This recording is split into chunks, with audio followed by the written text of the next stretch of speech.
Today, I wanted to riff a little bit on perfectionism. And as you may know, I'm an Indigenous spiritual medium. I have been developing since 2013, and I am also a Virgo, which, if you know anything about astrology, it's quite synonymous to have perfectionism married to Virgo. And I will absolutely say that this is something that has definitely accompanied me on my spiritual development path and my mediumship development path. So I know it intimately, and it's something that I'm always negotiating with. It's just part of my essence. And through the art of astrology, I love astrology. I love human design. I love all these like personality type assessments. I don't let any of them pigeonhole me in any way, but I do find that a lot of them give you a little bit of permission slips. So, in being a Virgo sun, and I'm a 3-degree Virgo sun, which is the same placement as Mother Teresa, it is the thing that I have had to come to accept that this is something that I will negotiate in this life. So I premise this by just simply saying that this is an area of development that I know well. I know well. And, I'm not perfect at myself. And it's something that I'm always having to continue to find deeper levels of healing through. And I go back to my mediumship development journey in 2013, and I had my first connection with, a young man in spirit, and I gave a reading to his mom. And the level of grief that was present in the room shocked me. It scared me. It terrified me. And I remember the look in her eyes after I had said his name, and she grabbed me. And, even after that experience, we kept in touch. She was lovely, but she definitely saw me as someone who could channel through her son. And that pressure that I felt, and that lack of experience, and that lack of training that I had at that time, because it was my first reading, what could I do, instilled this fear in me that I needed to know what I was doing before I would put myself out there, right? And that is so quintessential my path. And that's what I did. In 2013, I set this goal to do 150 practice readings before I would even consider doing my first paid reading or putting myself out there publicly. Now, in 2013, the only development circle I had known of was, round trip 450 kilometers away. And I would drive that every week and also one Saturday a month to sit in a development circle. That's how devoted and dedicated I really was to the path. It took me almost 4 years to get 150 practice readings in. And, I kept an online development journal during this whole time. I never told anyone I had it, and only a few people had ever stumbled upon it, but I recorded everything that happened to me in those first few years. Everything, every thought, every fear, every win, every aha moment, every spiritual experience that was quite profound to me was captured in this online journal. And then I had an experience where I had mentioned somebody through it a few times that didn't want to be mentioned in a kinship to mediumship. So I ended up, the blog still exists, but it's hidden because I don't have time to remove their name everywhere. I really don't. So that just kind of like exists over there. But I captured everything, and that online blog ended up being my podcast, Spirit School, which launched in 2018, which again was another thing that I had to combat perfectionism with. If you don't know this, I had this online blog and I wanted to start a podcast. So I used the online blog as a way to inform podcast episodes. And for 6 months in 2018, I had been recording podcast episodes, and if I didn't delete it right away, it eventually got deleted. Like, there was at least 6 months of recordings that never saw the light of day because I either deleted them right away thinking they were not good enough.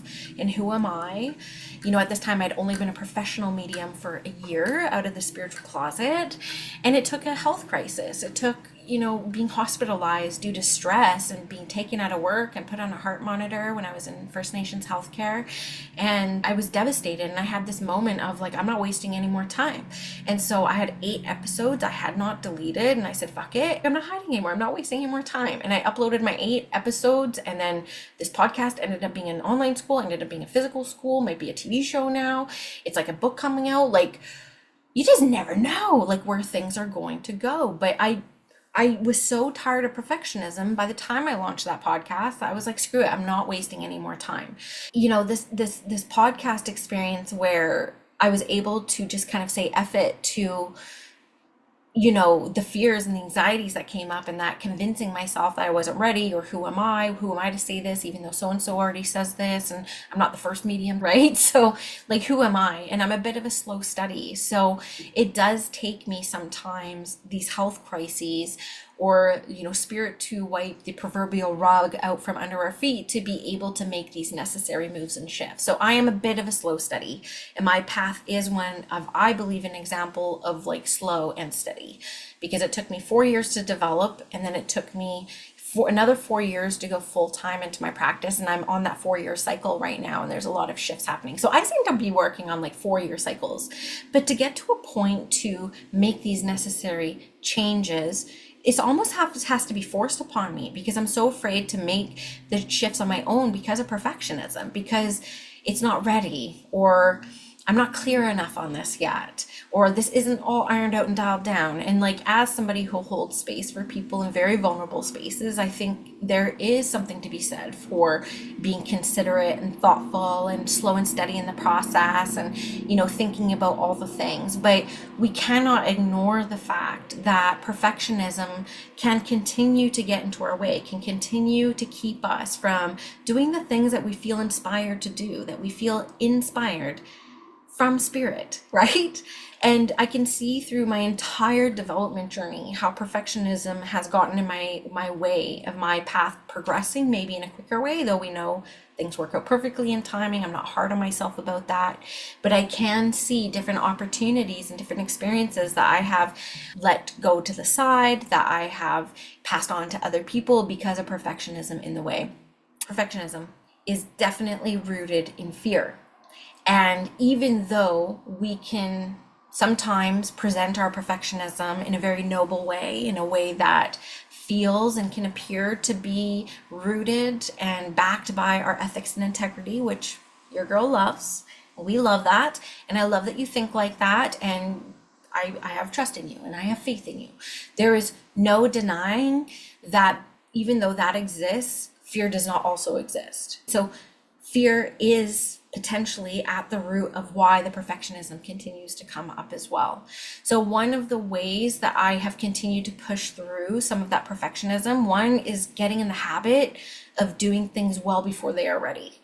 And I know that may seem reckless. I am trauma informed. I do consider myself to be an ethical entrepreneur, but there are things that I thought of and launched later that day without very much thought, and having to do a lot of course correcting and growing in the process. My membership is case example.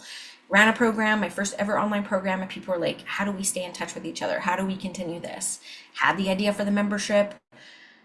When I launched these programs before, I had workbooks, it was branded, my messaging was down, it was pristine. And my brand has been like that since the day I launched in 2017.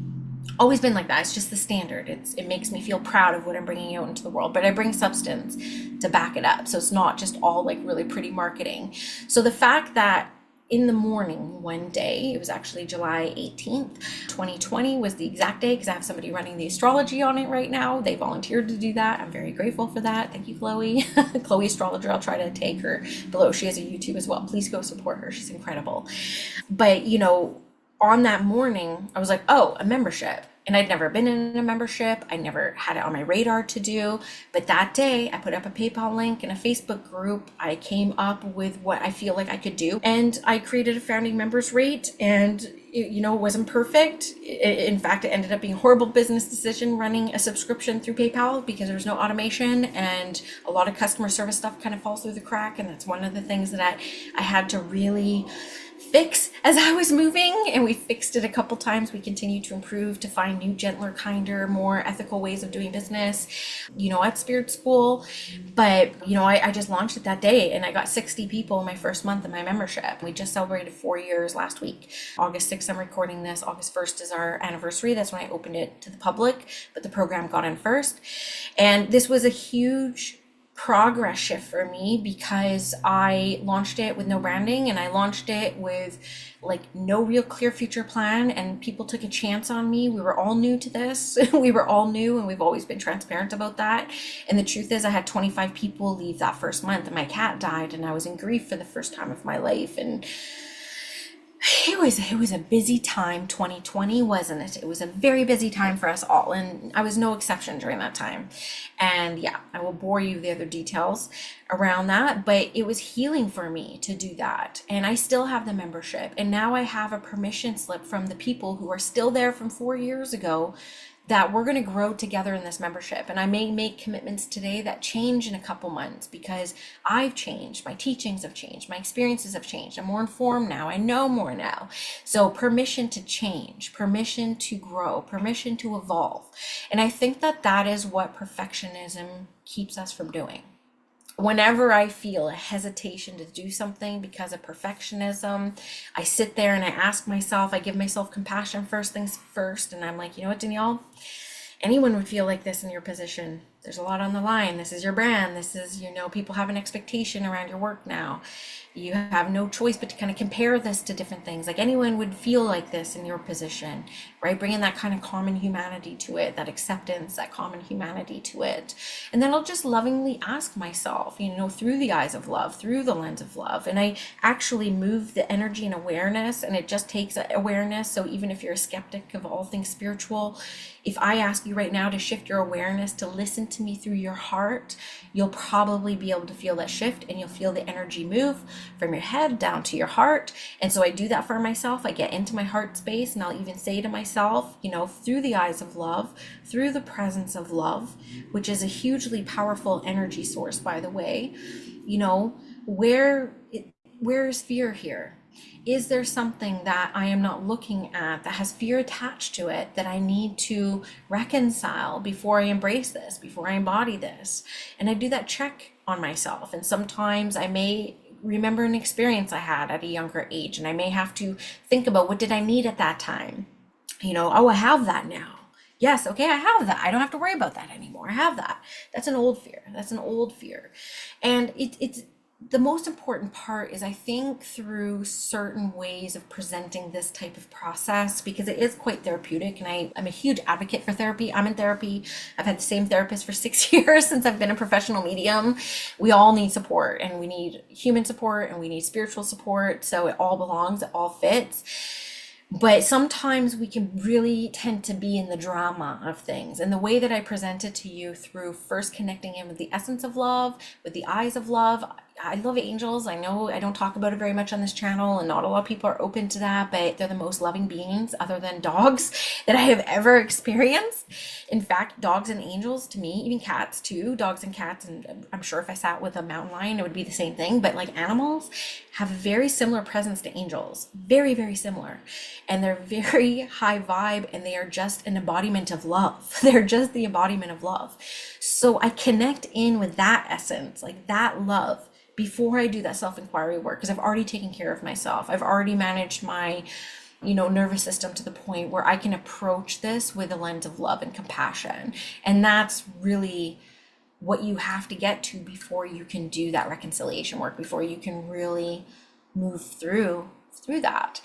And so, I see perfectionism wrapped up in nobility and, prefaced with integrity, which it is, but in the spiritual space, I'm sure anyone who's listening to this already has moved beyond dualistic thinking. It's not this or this, it's this and this.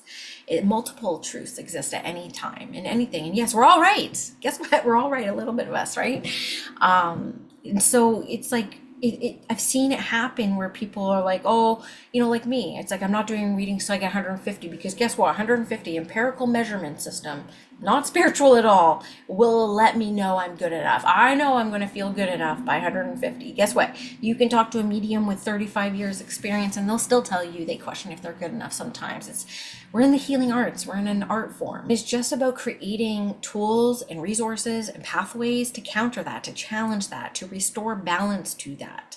And that's what I ask you to do when perfectionism comes up, because it is going to come up. It might come up stronger for you than other people. I was just with my membership, about an hour ago, and we had somebody who's in academia, right? Like I get it, like that's a reality of your life. And I'm here to say that in the spiritual space, we can lead by example a different way of being. And we can be more retrospective, and we can give ourselves that space to be reflective, and we can give ourselves that space to process. And if my therapist listens to this, she's going to be like, I know you got this.